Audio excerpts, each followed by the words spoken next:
Welcome to the Cleaning Up Business Podcast. My name's Chris Guilfoyle and I'm going to be your host. In every episode, we're hoping to bring you industry leaders from a wide variety of service sectors, disruptors within their industry, and day-to-day entrepreneurs with some business and life lessons for you guys to take away. Let's jump in to today's episode.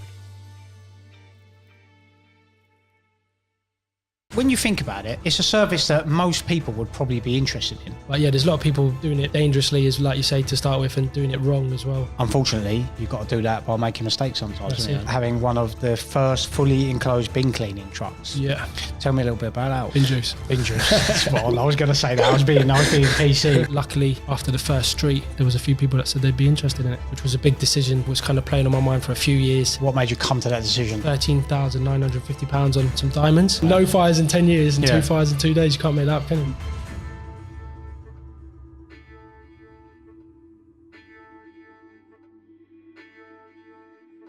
Welcome back to another episode of the Cleaning Up Business Podcast with me, Chris Guilfoyle. And today I have another fantastic guest from the cleaning industry. I have Conan Sammon with me, the owner and founder of the London Bin Cleaning Company. Is that right? Yep. Yeah, LBC for short. So Conan's going to tell us a little bit about his journey and how he started and founded LBC and some of the challenges that come along with that. So Conan, thank you for joining me today. Pleasure. So with all our guests, we go all the way back to the early days. So tell me a little bit about yourself and your journey up towards starting LBC. Yeah, absolutely. So grew up in Rayners Lane in Harrow, went to secondary school in Wealdstone, straight from secondary school onto college in Harrow on the Hill. After that, I went to university in Reading. What did you do at uni? What did you do at college? What did you study? College, the usual sort of like maths, bit of business. Maths only for about 1 year, and then it got very hard. Yeah, so business, psychology, they were the main ones. Yeah. And then uni started doing business economics in Reading. That was good fun. And then how long was you there? So I was there 3 years. Okay. Yeah, and pass. Yeah, see that through. Yeah, seen that through to the end. Yeah. It was fairly difficult, but yeah, managed to get a degree out of it. Just a basic one. Nothing. I seem to academically slip as soon as alcohol gets involved and going out and partying. Go and uni stuff. with your mates. Yeah, that's it. Well, on uni, but we always say when we've ever guests that come on, did you find it useful? Was it a good? Would you say that was a good business decision? Yeah, so I get asked that quite a lot, and not so much. Even got asked it today actually by the physio who was asking me about it, and I said, yeah, not really. So I'd studied business economics at uni, and it was good, but it was all theory based. Yeah. Whereas if I had the chance now, I'd probably either go straight into it, or I would have done different modules more related to entrepreneurial or management or something like that. Yeah. But definitely the whole experience was good going to uni. And it was. Yeah. So I missed out on uni, and I think if I'd maybe applied myself academically at school a bit more, I probably would have gone there. But I always find it interesting because there's always that debate of, oh, well, unless you're going to be in law or a doctor or something like that, it's not really. Apparently, I see statistically more people now say a uni degree is not actually worth the investment in terms of money, capital, versus the job opportunities it gives you when you come out. So I always ask guests that, especially that have been to uni, if they think that was a good investment. So, yeah, and usually it's a no. No, 100%. I mean, most people go to, a lot of people go to uni, and I don't know, whereas back in the day, it was only for bit select, really wealthy people, wasn't it, to go? Yeah. So you found that useful. So what happened after uni? Yeah, so after uni, so I always wanted to have a business. Didn't know what it was going to be. Remember people asking me, I said, yeah, I want to go into business, but never really knew. Got a bit nervous when stuff started getting real towards the last year of uni, and people started getting jobs and stuff. And I was like, oh shit, I haven't got anything lined up. But then it was on the last year of uni, summer holidays, and came up with the idea to start London Bin Cleaning. Yeah. So to give a bit of background to the story, I had a pressure washer sitting in the shed. My dad, a few years before that, had done a little bit of driveway cleaning on the side. He was a plasterer by trade, and he got into that. So that's probably where the background, the jet washing was in the back of that head. And then just like most people, that sort of age, you're looking to earn a bit of extra money on the holidays. So I thought, what can I do? Wash windows, wash cars, cut the grass, like the usual things that you might think of. And then I thought, oh, what about wheelie bins? Haven't seen anybody washing them. I wonder would people pay for that? So basically just took the idea and went knocking on loads of neighbours' houses, printed out a little sheet of paper, just said what the service would be, said that I was planning on starting it up and would they be interested. And then luckily after the first street, there was a few people that said they'd be interested in it. The concept of actual bin cleaning, to be honest, has that been done before? Because it's not, when you think about it, it's a service that most people would probably be interested in. I know from my experience in my bins at my house, you get the run off at the bottom, or whatever the technical term is for it. Bin juice. Bin juice. That's what I was going to say that. I was being PC, but bin juice. And you think, I don't know, is there a lot of companies, a lot of businesses out there that do bin cleaning? So when I first thought of the idea, I naively thought that it was the first time I'd never seen anyone do it. I just thought you've got the new Amazon. Yeah, I thought I had the idea, but then as soon as I started, I seen there was other people doing it, and it's been out for at least the longest person I knew about it when I started had still been going for at least 10 years, so at least 20 years that I know of. Yeah, probably a lot longer. As soon as there was wheelie bins, I'm sure. Yeah, I suppose. Yeah. So tell us, so you started doing that, and did you jump straight into LBC then, or was it just a little bit? Didn't jump fully in it. I was still at uni, so very gradual. So once I knocked on the few doors on the road and seen there was demand for it. How did you find that knocking on doors? Yeah, I mean, it was very nerve-wracking at the beginning. I'd never done anything like that. Yeah.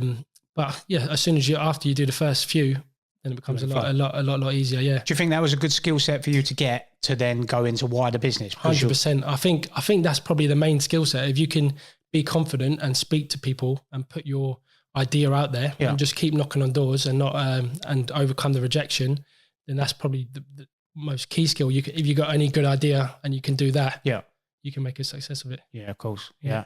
I just always, we've had people on podcasts, I think back to Jamie Simpson, that rejection and sales, especially face to face, but where we're in such a social community now, people are online selling, telephones, etc.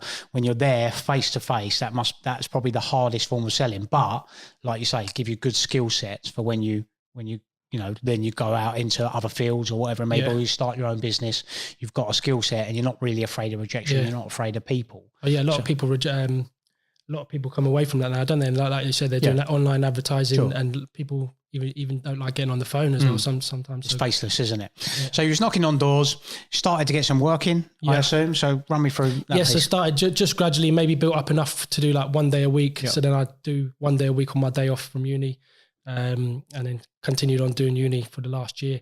After that, went to work with my dad, who's a plasterer. So I was labouring with him and started doing a little bit of plastering with him when I was about 20, through the teenage years and towards the end of uni as well. So was doing it on the side and gradually building up. So like on the weekends and evenings, I'd go out knocking on the doors, building up the customers. And then probably I'd say half a year to a year after that, after working, doing the plastering with my dad and doing it on the side, then I made the breakaway and focused on doing it full time. What kit did you need to start LBC? So very basic. So I think the first van was around 250 quid. Was like all I had at the time. Had the pressure washer in the garage that wasn't working. Had to get that fixed. What else? I didn't know how to do it properly. I was only just getting into it, so I just made up anything. So I was making up tanks, attic tanks, and bits of netting as well to filter the water and stuff. So before I knew there was actually places where you can get it made and do it properly. Yeah, we're just having to sort of make it up. We see a post on LinkedIn, I've got it on my notes here, about having one of the first fully enclosed bin cleaning trucks. Yeah. Tell me a little bit about that. What's that? Yeah, so that was the Terminator, we called it. What's good? Terminator? Yeah, the Terminator. I want to hear that name, especially with AI going around, talking and taking over the world before you know it. So that was, I think going back to about 2016, 2017, 2018, somewhere around then. Went over, that was after had been going a good few years, was getting more and more into commercial bin cleaning. Okay, is that where you are now? So you're residential and commercial, or is it purely commercial? Yeah, no. So I sold off the residential just last December. Okay. So sold off that leg. That was a big decision for us. We'll come on to that later. Come on to that. Yeah. So on the Terminator then. So we were getting more into the commercial bin cleaning. Had a contract come up with one of the housing associations in London, and we won that. And then so I needed to get another truck for that, and then was looking on eBay, found this truck, and it said fully automated, fully enclosed, and I was like, this sounds too good to be true. There's no way it can produce the pressure to clean the bin properly. So I went over to Ireland to see it, where it was in Belfast, It originally 10 years before that came from France. Right. Originally was like 110 grand, all singing, all dancing Wow. machine, but obviously so secondhand when I got it. But yeah, it was good for us for a few years. Got it over from Ireland, and we did lots of work with it. Is that something that's regularly in your arsenal now? Are all your vans like that, or are they all predominantly just pressure washer? No, so that one's gone now. So yeah, we've got a couple of commercial bin cleaning trucks. That one's gone. We've got a couple newer ones, smaller ones. We opted to go for 3.5 ton now rather than 7.5 ton. Why was that? Easier to get the drivers. I suppose 7.5 ton. You have to have Cat 1. Cat 1.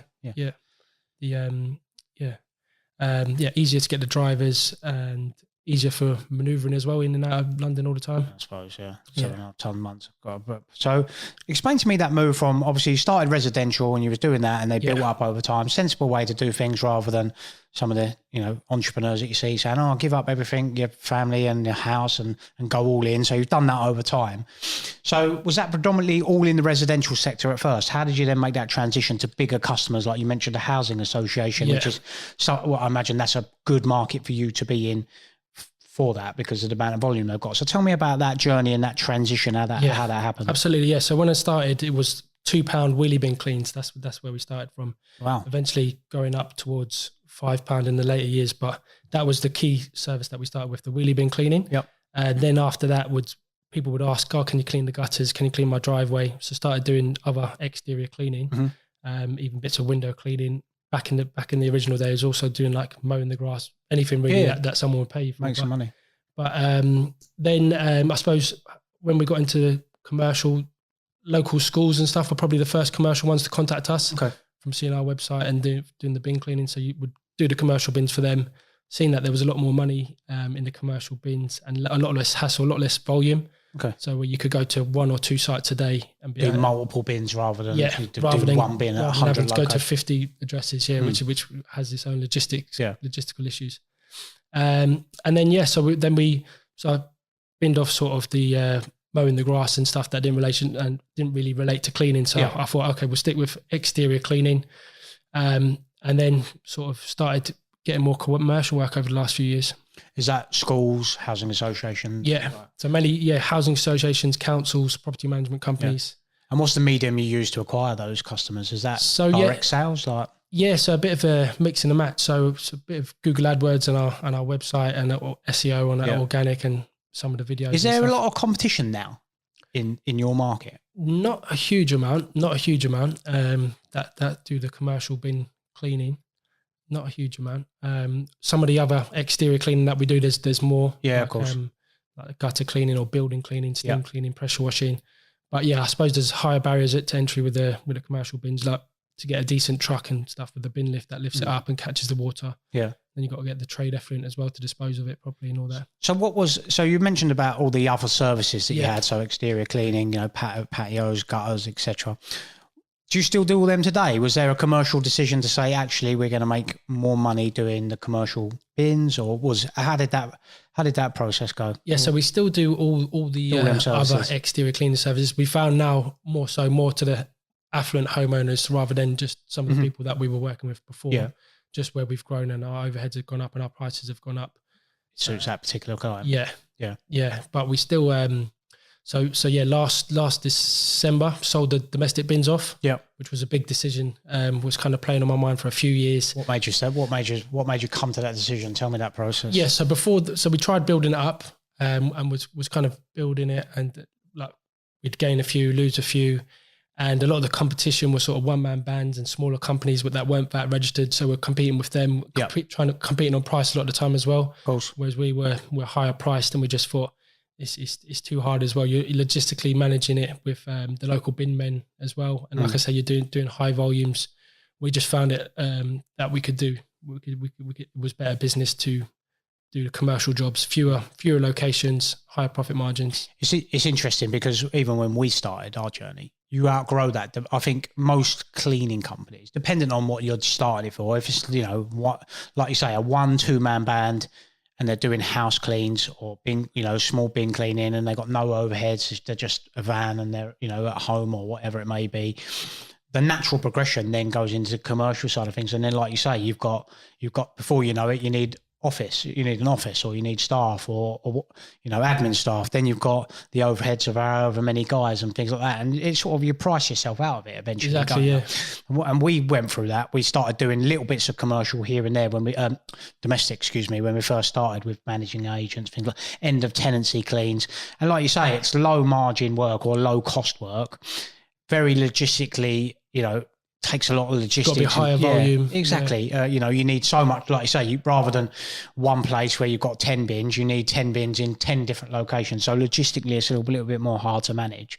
So I think that's sort of a natural progression, isn't it, really? Yeah, it was a hard decision, though, I think, because there's a bit of it's where you started as well. You probably took me longer than it should have to come away from that, because there's still a bit of a connection, I suppose. And what was the final decision on that? Is it just like, we know we can focus our time and effort on the commercial side of things and get the same revenue for less customers, less locations? What was the final push to say, actually, let's cut this arm loose or sell it on? Yeah, so I thought, so my missus, she's in the business as well. She wanted to get rid of them long time. She wanted to sell them a long time. Yeah, you've done well to keep hold of it so long. Yeah, time before I did, because she was dealing with all the admin that goes behind it in the office. Yeah. As well, that must be a pain. All the time. Yeah, well, because you're dealing with people for £5, and there'll be people calling in to say, like, "Oh, what time are you coming today?" and all this sort of stuff. No matter how many systems and processes you try to put in place, we even had like a phone number that would go and tell them, if you're calling about your bin clean today, this is the time. Do you know what I mean? We tried to cut all the time back, but we still found that it was taking so much time for such little amounts of money. But so finally I said, okay, let's give it 3 months. We'll try and build it up. Because it wasn't very profitable as well compared to some of our other services. Yeah, so we said, okay, we'll try and build it up, make it more profitable, and then it was just very difficult doing that, especially with a lot of people doing it for a lot cheaper than us. So you sold it to someone else, did you? Yes, so I put it up for sale and sold it to someone else. Yeah, just a one man. No, so it's actually a company. They're like a facilities management company. Oh, okay. I'm not quite sure. They seem to be getting into the residential. I think they're buying up like locksmith companies and stuff like that. Right. It's been quite good because they're based near me as well, and now they're sending us commercial work, so we've done a few jobs for them. Oh, fantastic! So it's been quite good. What was that process like selling the business? Talk me through that? I've never had anyone that sold. It was really pretty easy. Really, it wasn't a massive. That section of our business was less than 10% of our total business. So it wasn't a massive standalone business. Sort of one man, one van, sort of. And around built up, so it wasn't huge. So did you go to a broker, or did you just put it on the website? No, so I just put it on eBay. Oh wow, put it on eBay. Yeah, I've seen a few on there, because I look, there's obviously that's a way to grow as well, isn't it? Acquisitions. So I have a look, and I've seen businesses all over the place. I just wondered what that process was. I imagined it to be stressful for some reason. I just think back to selling a house or something like that. It's a real pain in the arse. But it sounds like it was pretty easy. Pretty easy. I mean, it was quite recent, so we're still getting a lot of inquiries, which is quite of an issue, because the people are still calling us and we're passing it on. So we're still trying to work our way around that. Yeah. Start another business. Start again. Mrs. might have something to say about it. Yeah. So staff training. So when you get people on board, run me through that process. Is it quite difficult to get through people with good people that know the kit, or is it relatively easy with the training that you provide? Yeah, so our last hire was really good. He came from a company where they do exterior cleaning, and that was the easiest probably of all the hires, because they'd had the experience. So if possible, try and get someone with experience. If not, when they come on board, put them out with one of the more experienced guys for a few weeks until they can find just buddy them up and go from there. It's nice and simple. Tell me, we say to guests that come on all the time. Now, obviously, you've started your business going well. You've got the different sectors, and you're progressing with commercial side of things and different avenues. Obviously, it's not always, there's many ups and downs in business, isn't there? Is there any particular high points? What's been a point within your business journey so far? And it's still ongoing, obviously, I know. But has there been a particular high point that you look back fondly on, and you can think, well, that makes this journey worth it? I mean, for us, it's probably our first 7 figures, when we've done 7 figures in revenue. That's just it's £1 million, big target, and quickly on to the next. But, that was a moment I look back on quite fondly. Is there anything that sticks out for you? Yeah, I think that winning some of the bigger contracts with some of the councils and housing associations have been good along the way. Is that for us, internals, and we'll come on to internals in a bit, the process to do that can be quite long, the tender process. Yeah. Is it the same with the work you do? Yeah, some of them. Yeah, some of them. Yeah, I think it all depends on the values and their budgets and stuff. Yeah. Yeah. So when you win a big contract, you got one in particular that sticks out? The first time we won Tower Hamlet Homes, that was good because that was what first got us down into the commercial route and getting that other truck and led us on. How many properties did they manage? Yeah, I can remember the contract, 2,500 bins to clean, and that's a lot of bins. About the same amount of bin stores and bin chutes. Yeah. So it was enough to keep like a van busy for a few months, for about 3-4 months. Yeah. That's a lot of bins, isn't it, to go through? So we're currently doing another one now for a waste company that will keep 2 guys in the truck busy like the whole year round. So is that another avenue for you? Waste companies, that's a good idea. Waste companies, yeah. Well, yeah. Sometimes they've got the contract with the council to empty the bins. Yeah. So the council's the main one. They've got the contract with the council. Yeah. And then we're working for them. Yeah. With them. Waste company's a good one. Yeah, that's a good idea. So tell me, what other services do you do? So apart from bin cleaning, yeah. So all sort of exterior cleaning. So starting at the top of the house, really, the roof, gutters, car parks. Commercial and domestic? Commercial and domestic, yeah. So on domestic, roofs, gutters, driveways, patios, render, brickwork, all sort of exterior pressure washing and steam cleaning. Yeah. And then commercially, like car parks, communal paving areas, chewing gum, graffiti removal, the commercial bins, bin stores, bin chutes, and then the buildings themselves, render and brickwork and stuff. I used to work for the Royal Borough of Chelsea and Kensington. I used to manage about 158 properties there. How do you clean the bin chutes? Bin chutes, yeah. So we've got a special winch that we got specially made. Go up to the top of the chuck it down the hopper, the winch with a spinning rotating jet on it. It hooks up to the jetter, to the pressure washer. And then what, you just catch it in the bin and then put it on the back of the truck. Got it. Yeah. Makes perfect sense. I've never seen that, and I always wondered. What about blockages as well? Do you deal with them? Yeah, we do. Yeah, we do bin chute blockages. Yeah. There's a fair few of them going around. Do you do them? No, we don't. No. Now, I remember a particular reason I asked that when you mentioned it. I remember a particular project that come in once to clean bin chutes, and I had to do. I was like, I've never even thought of how that was. How could you do it? Yeah. Because and I know they get blocked quite often from working at Chelsea and Kensington, to be honest. So we mentioned about obviously winning some of the bigger commercial contracts, and on the flip side of that, is there a particular low point that you've been through at LBC? Yeah, definitely. Yes, I was speaking to my missus the other day just about this as well. So it was in the last couple of years, we had the Hell Week, we call it. It was a particularly bad week. Right. Three big things kind of went wrong all at the same time. One was company credit cards. We at the time we had everyone had a company credit card, and then just out of the blue, expenses and things like expenses and stuff. Yeah. So then out of the blue, we had them say that someone spent £13,950 on some diamonds up in Liverpool. We were like, what? So someone's card obviously got cloned or whatever, but they weren't gonna pay it back. I think because what the scammer had called up our guy, and he pretended to be the credit card provider, and he'd given him the code from his phone or something. Oh, so they weren't going to pay out because he had done that. But so that was one thing. So that was over my head, thinking I'm going to have to pay off this credit card. How did you?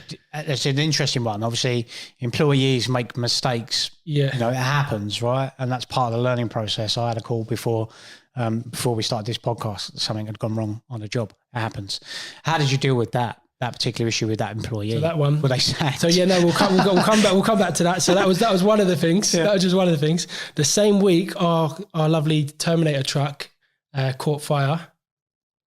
Oh, go on. The batteries were flat. The guys had it on charge, on the trickle charge, and kind of went doing some stuff in the yard.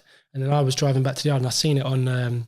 Seen some smoke. I was like, what the hell? And then the bloody truck was on fire. All the loom from the battery had gone up into the cab. Oh, so that was our truck gone.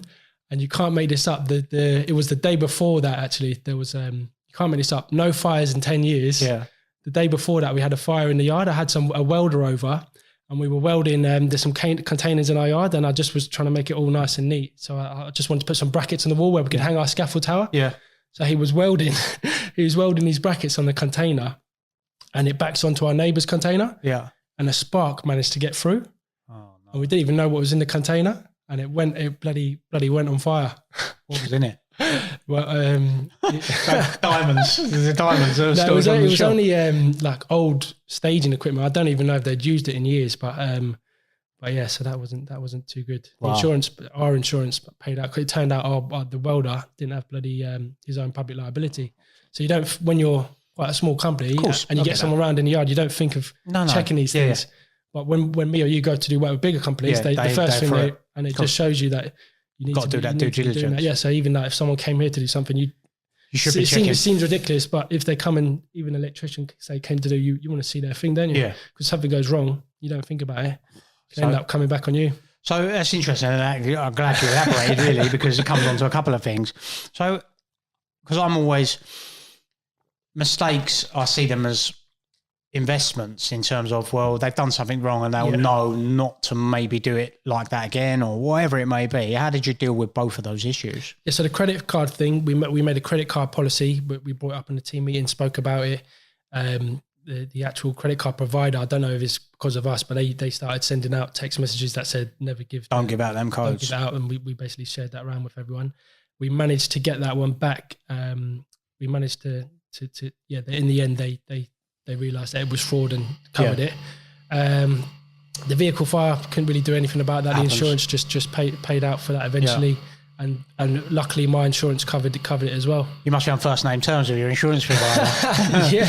Oh, it's you guys from LBC again. Two fires in 2 days. I mean, man. no fires in 10 years and Yeah. 2 fires in 2 days. You can't make that up, can you? And you as a business owner, you're probably pulling your hair out, aren't you? Oh yeah, it was a stressful week. Yeah, definitely. Sounds like a stressful week. The pandemic, Yeah. COVID, how did you fare? So we weren't too bad really because we're exterior. There was a bit of I remember when it first started, because Yeah. I know a few exterior cleaning companies, Yeah. especially local to me here. And I remember at first it was a bit like everyone was really unsure of what bit to of do. uncertainty. Yeah. But after a while, it could become clear that Yeah. if you're outside, it wasn't so bad, and obviously helped us with the drainage. That was fine. So how did you? Yeah, fare 100%. through So COVID? we had a few cancelled jobs the first week or two. A lot of people were uncertain, but we kind of managed their uncertainty and kind of put all the relevant things. So in it didn't place. really affect your revenue at all. Not so bad. A little dip for a couple of weeks, Yeah. but not so bad. We kind of pivoted as well. Sort of Okay. started doing a bit of fogging. Yeah, the bit of antiviral- decon makes sense. Antiviral fogging. Yeah. That kind of washed its face. Really, it didn't really take off massively, but covered all the costs. Cover and what stuff. you've done. Yeah, we were the same. I think, the reason I asked that question directly after is usually a lot of people, especially when they're in the industry. I mean, we have people that are not in the industry, but when I say that, tell me something, a point that was pretty low. Most people naturally go to COVID because internal cleaning, well, you couldn't clean internally because everyone was, keeping their distance, etc. So most owners' revenues fell off a cliff. But I say, you guys being external, have you ever thought about internal, external? Yeah, not really. I used to share an office with a guy who did a lot of internal. And, Realised it weren't worth the stress. Looked at it and gone, nah, I don't fancy that. Yeah, no, I suppose it's kind of it's sort of kind of lower margins, higher volume again, which is quite hard. That's the side. Yeah, that's when people say to me, "Why have you got a drainage company?"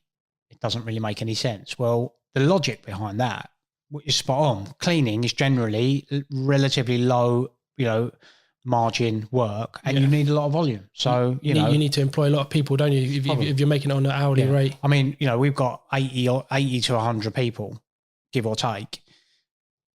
To manage those amount of people is stress. In a service-based industry where labour is the predominant element of your cost, you're effectively managing people, and that's what you're doing all the time. You're on the phone managing different people are sick, and so you need a lot of volume for a very low margin. So you've got to say all them people and all the overheads that go with that. Where the drainage side of things, that sounds like the exterior stuff, it's better margin. You don't need as much work. You don't need as many employees, and you can make more sometimes more money.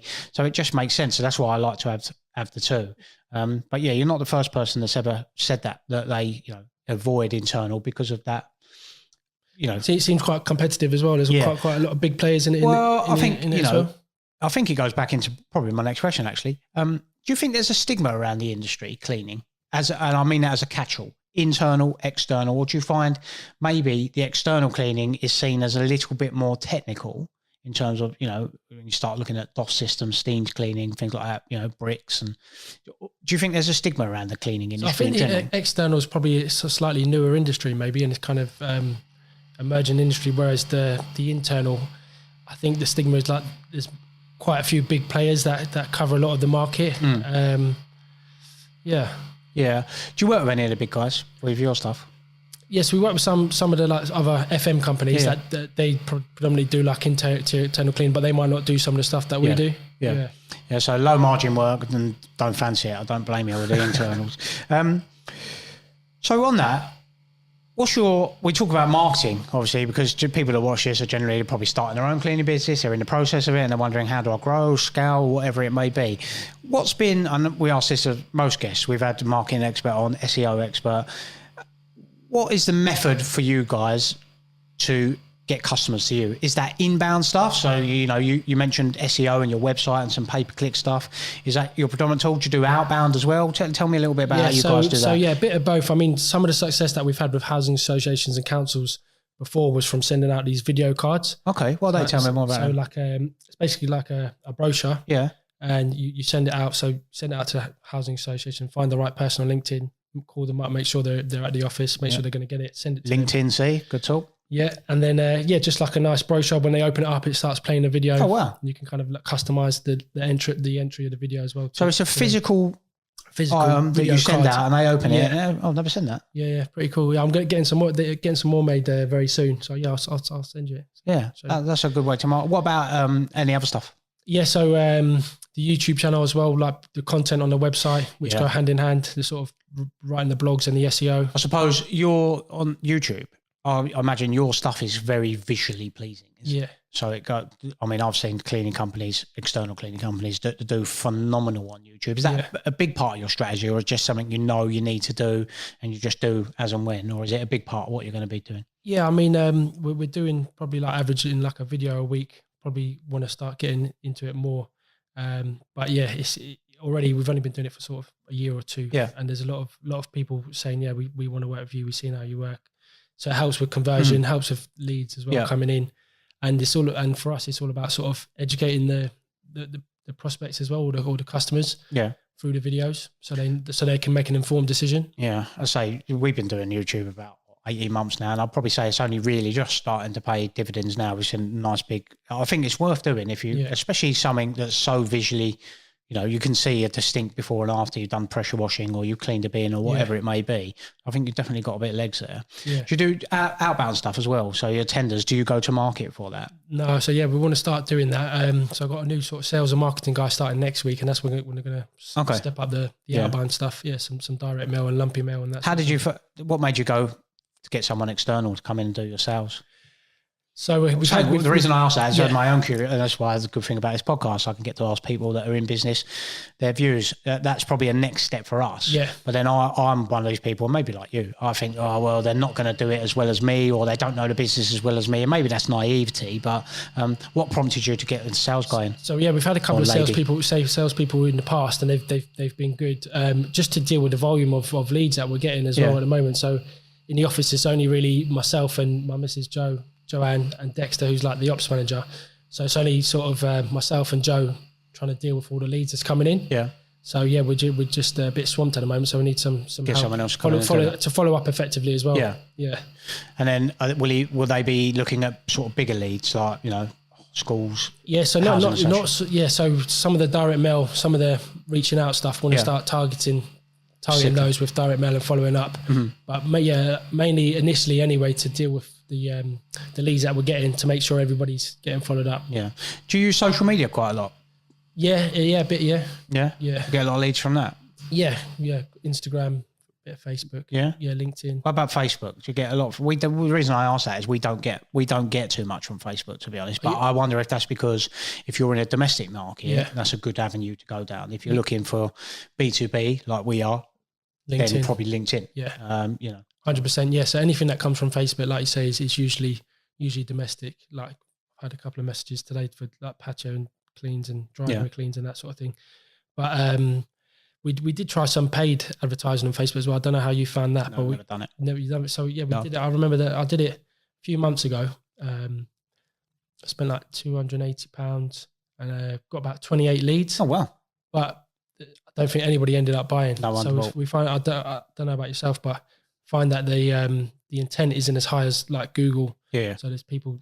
Yeah, someone directly, it might just be they come across it and get in touch, I guess, on Facebook, whereas like say Google, you've got that. People are looking for the service they want, they're ready to buy.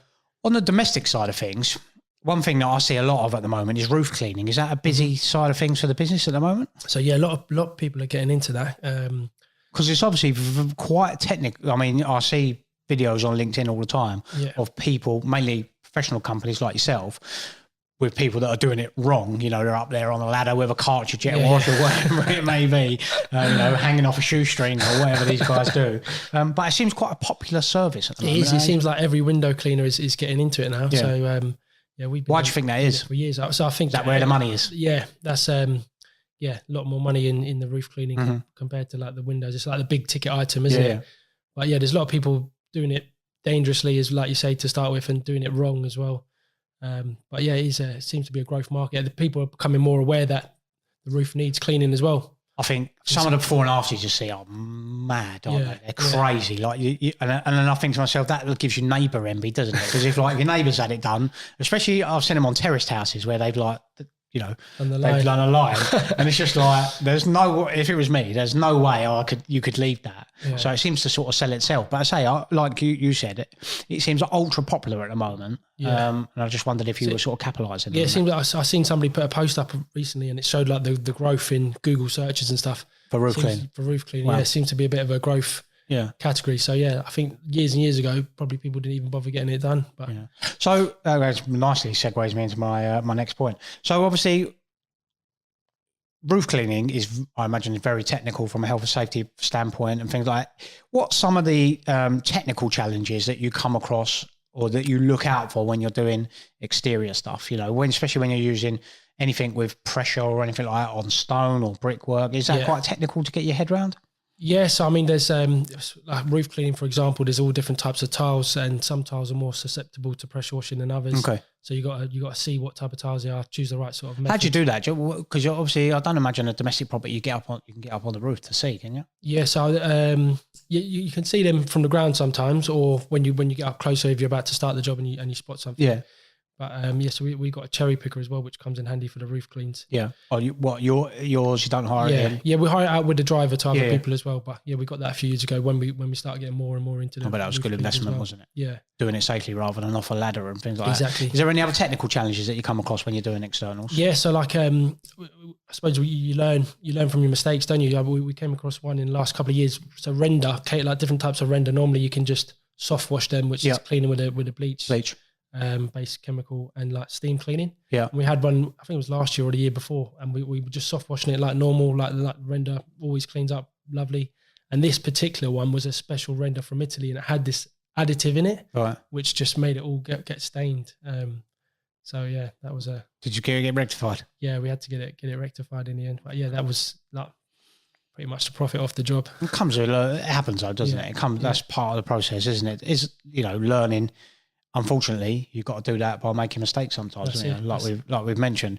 Is there a particular project that you've done, coming on to render cleaning, and we talked about roof cleaning, which is quite substantial in terms of its visual effect. Is there a particular project that you've done that really stands out for you, that you think, I'm really proud of that project, or that you use as a case study for other, is there a particular project that sticks out for you? Yeah, so we've got a few, like the churches and mosques and them sort of grand building things, like the sort of historic listed building clean. So there's one in Cricklewood. We cleaned the pumping station, which used to be like used for by Thames Water and stuff for all of that. And that was like a grade 2 listed building or something. So real like massive and historic and everything. So yeah. What challenges come with that, with it being listed? Did you have to approach it slightly different? Just working with the client, choosing the right method. So yeah, that particular one, they wanted to be extra careful with the chemicals going on the ground and stuff. So we had to use extra chemical absorbent pads on the floor and stop any chemicals going in. How long did that project take? That one was quite long actually. Yeah, it was over a month. It was over consistently on site, or just bits and pieces? Consistently on site. Wow. Yeah. How big was it? It was a big place. Yeah, it was a big old place. Yeah. Yeah, it's always interesting to see some of them projects. We done one with a subcontractor of ours, actually. it was in London. It was like a York stone front that had never been cleaned in, hundreds of years. It was a real old building. It was a very, very famous jewellers actually, and the results after were just fantastic. It must be a good part of what you do, having such, because obviously we come in and we clean an office like this or whatever, or we unblock a drain. There's not much visual impact. Whereas something what you guys do external, you look at something before and you look at it after, and it makes a monumental difference. That's it. Yeah, you can see the difference is really rewarding, especially if it's like an iconic building as well. Yeah. Would you say that's one of the most rewarding parts of what you do? Yeah, definitely. I think as soon as I seen, I remember when I first did a strip on a driveway, and I seen the difference it can make. I think I was hooked. I follow a few people on social, and so I say that side of things is good from a visual perspective. Let's say us cleaning a desk, you can't really notice much difference, but what you guys do really does stand out. So, what are the future plans? What's going to be going on with LBC? How long have you been going? So we're going 11 years now. 11 years. Yeah, 11 years. So yeah. Veering towards the commercial, going to focus on the councils, the housing associations, the property management companies, really on those commercial bin cleaning and building cleaning, coming away a bit from the domestic.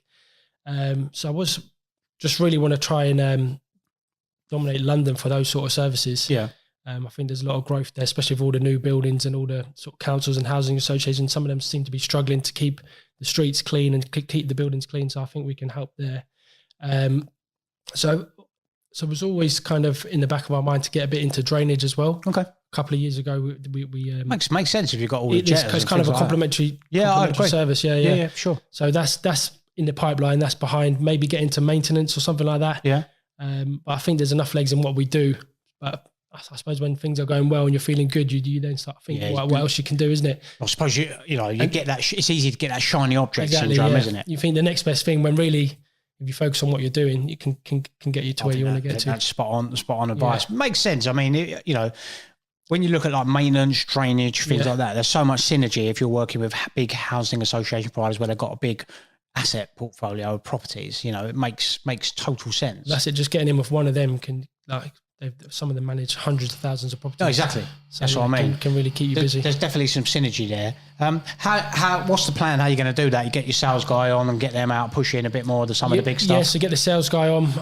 Got another guy potentially as well who might be coming on commission only. So he'd be more kind of driven then. That you were thinking going directly to them and trying to get the bigger projects over the line. But I think strategically, if we could get those longer term contracts with the councils and stuff, then that gives you the confidence that you can, you've got that. You're not every week then looking for work for all the guys. Yeah, it gives you that kind of base to grow from then. Do they tie you into sort of 3 year contracts? So a lot of the ones that we've had already have been 1 year. One of them is 3 years with Ealing Council. But I know a lot of them do 3 to 5 years, so it'd be good to get some of those 5 year contracts. What frequency do they have the bins? Is it just like a round robin? You'll just go around and just keep doing them. You mentioned about 2,500 bins earlier on one particular account. Do you just continually go around? That one was like once a year. Okay. So a lot of them are like once a year in the summer months. This other one that we're working on with the waste company would be twice a year. So by the time we clean it, there might be a couple of months, then we'll clean it again. Yeah. Yeah. So in your 11 years at LBC, if someone was looking to start their own cleaning company, commercial cleaning company, Pacific, given your 11 years experience, what would be, give me high level top 3 things that if someone was brand new, they walked in the door and they said, Conan, I'm going to start my own exterior cleaning company. What would be the 3 pieces of advice you would give that person? So number 1 would probably be not to do it. Don't do it. Don't be afraid to borrow money, I think. So that's an interesting one. Yeah, so when I was starting out, was just getting by, like I mentioned, the £250 van, and then would go over to Ireland and get bits of the bin lift made rather than borrowing the money to get it done properly. Okay. So that probably slowed down the growth because you kind of... What flipped your mindset? There must have been a moment in time because you come to that decision now that, it's okay to use someone else's money, and why wouldn't you? I've probably been like that with the drainage where it's like, I don't really want to borrow or whatever. But JCD, we have different funding methods available depending on what's going on. What changed your mindset in that? So I think my mistake was, so I remember like one of the first loans I got was with Startup Loans UK. Yeah. And I bought like the second or third van with that. I remember I borrowed about £1,500. And at the time, it's all perspective, isn't it? So I thought that was a lot of money. So I didn't borrow enough. Now looking back, if I was going to tell somebody who's starting off, it would be, if you're definitely decided that you're going to make it work, and you've done your figures and everything, then don't be afraid to borrow more money to get the right equipment, and it's going to make your life a lot easier. Yeah. Second thing would probably be to do what you're doing, like you build a YouTube channel, because it produces content from the offset. You've got that content for the website. You've got more chance of bringing in the inquiries and becoming more of a sort of trusted person as well. Yeah, I think that's a valid point. I mean, I would say this because I'm invested in it and I sat in front of the camera, but I think, especially externals, I say, like, sometimes, I'll be honest, on the channel, we internal wise, we struggle for ideas. Like, if, there's only so many times I can do a contract. We've got some fantastic contracts, but there's only so many times I can walk someone around an office that's a different size or a different denseness or whatever it may be. Whereas the external cleaning, I'll see some people do fantastic on social with that. And I think if you're that minded, I think that's a solid piece of advice. I think you can really build some traction and get a good following through social with some of the stuff that, you guys do, because it just sticks out so much. So that's definitely a top piece of advice for sure. Yeah. Number three, got a third? Probably get a business coach or join a networking group would definitely help out. I see your B&I label there. Yeah. So I was there this morning. Yeah. No, I find it good. I've been there sort of 6-7 years now. Okay. So not only we only get a few, compared to the amount of leads we get, it's only a small proportion of leads that it brings into the business. But I mean, for personal growth as well, like I was chucked in, I was only there a couple of years and they asked me to be the president of the group. Oh, wow. That was really far outside my comfort zone. Yeah. So that for personal growth as well, I think public speaking and all that, of course, especially if somebody's starting off and they haven't done much of that, throw yourself in the deep end, get uncomfortable, and that's the best way to get very good at anything, isn't it? Doing things that you don't necessarily want to do. So do you find networking valuable? Do you enjoy it? Yeah, I enjoy it and I find it valuable. Yeah. And even like I say, not so much the leads that it brings into the business, but finding good people to get stuff done as well. Yeah. No, do you do any networking? No, it's something I need to get better at, if I'm honest. Because I'm a firm believer in, it's a bit of a cliche, but your network is your net worth. And I do agree with that. I'll be honest with you, this podcasting is my networking, if I'm honest. Some of the people that obviously we've met previous to this, but, get to sit down with you, other people, and talk about business and different aspects and learning, even like the video cards you mentioned. That's a great idea. You must really stands out. You're going to have a competitor now in me doing it. It stands out, but to be honest with you, I've never even heard of that. So it's something I need to get better at, and I have said to myself I will do more of this year. You mentioned about a business coach. Have you had one? Have one? Do you have one? Yeah, I've got one now. I've been with the same guy for probably at least 4 or 5 years. Oh, wow. Yeah, okay. Yeah. So, yeah. Tell me a little bit about that, because I'm always interested in that. Now, we mentioned, and we had a business coach on the podcast. You was the guest before last. So it's interesting now. I've had one early days. Was it Action Coach? No, it wasn't. I've been approached by them, and I do know a couple of people that used them. The guy I had, he was a lovely guy, and it was very helpful early on. Mm-hmm. But what I found is he'd become a little bit of an expensive cheerleader. So what do I mean by that? Well, so the first couple of months we had all these ideas and, right, you need to do this, improve on that. And then after a time, we were doing all the things that we'd put in place. So everything was going as it should. And it was like, he'd come down for the day and he'd go, oh, well, everything seems to be going well done. And sort of just pat everyone on the back and that would be it. So I say, become a little bit of an expensive cheerleader. But tell me about yours. What made you get one and the process of having one and how you found it useful? Yeah, so I'm big into personal development and stuff. So read a lot of books and that. And everyone says, if you want to be really good, get a coach, isn't it? Like all the top performers and stuff, all have coaches. I watched Makes sense. Usain Bolt's documentary last night, actually. Oh, yeah? I haven't seen that one. He's got an interesting coach as well. But it's been really good. Been with him 4 or 5 years now. I suppose it gives you that accountability. It's just I think that's the key, isn't it? A lot of time gives you that space and time to think as well. So a lot of the time they're getting the answers out of you, which is fine. But you because you've got that in your diary every week that you're going to be meeting them, right? If it was just with yourself, something else comes in, you let it slip. You're going to let it slip, yeah. Yeah, that and I say that was a good thing, that having that accountability that sometimes a coach brings along. I constantly back and forth with that in my own head, to be honest, about having a coach or a mentor of some shape or form. And then I go down the avenue of going, oh, well, I want someone that's been there and done it, and then sort of, are they in the industry or is it totally not in the separate? industry? They were in a different industry, but Yeah, I think it's important as well. If it's a business owner trying to get a coach, is someone who's had a business, isn't there? There's quite a lot of coaches out there that. And I think one thing it is good for is, I suppose, is good for is, you know, you sound like you work with your wife. How's the dynamic of working with family? Yeah, so fiance, yeah, no, it's good. It's good. We're both working towards the same thing. It can be quite difficult switching off, you know, when you're Find you at home, 10 o'clock at night saying, "Did you send that invoice?" Yeah, of course. Yeah, no, but it is good as long as you kind of separate it. Like I mentioned to you before the podcast, was away on the weekend. Was going to look at a machine, but also we use that time to go to the seaside and stuff. Yeah. So yeah, it's hard. It is hard to separate when you work with family. It's just your wife that's in the business. Yeah, I suppose that's not too bad then, is it? Everyone knows that the wife's always the boss, so at least there's some clear lines there of who that is. Yeah, I say with the coaching, I'm sort of constantly up and down with that. But like you say, I think the accountability piece, I think that's the best one, because if you're your own boss, really you answer to your employees, but you haven't really got anyone technically above you that you need to report into, and it's just having someone to check in with, and offloading maybe. Any challenges, discuss the challenges, discuss the wins, discuss the strategy. So you're always thinking a few moves ahead. Yeah, that's good. That's a good piece of advice to say. I think sometimes struggling to offload any concerns that you may have from a business perspective. If you've got someone there, they can say, usually they'll coach the answer out of yourself. You know the answer really. But just having someone as a reference there is good. Yeah, very useful, and you find that useful. Yeah. Well, that wraps up all the questions that I had for Conan. Conan, tell everyone on the camera where they can find you on your social medias and your websites for LBC. Yeah, so if you look at lbcclean.co.uk or on socials, LBC Clean. LBC, nice and simple. So if you need any external cleaning, Conan and the team are your guys. So that wraps up this episode. As always, I hope you enjoyed it. Another fantastic guest, and thank you to Conan for taking the time to come down to JCD HQ. As always, on your favorite podcast platforms, make sure you leave us a review and subscribe to the channel. If you're not on YouTube, then make sure you subscribe over on that platform as well. And we're on all of our social medias at the Cleaning Up Business podcast. You can find us on Instagram and all that good stuff. So that wraps up this episode. As always, thank you for checking in, guys, and we will see you on the next episode.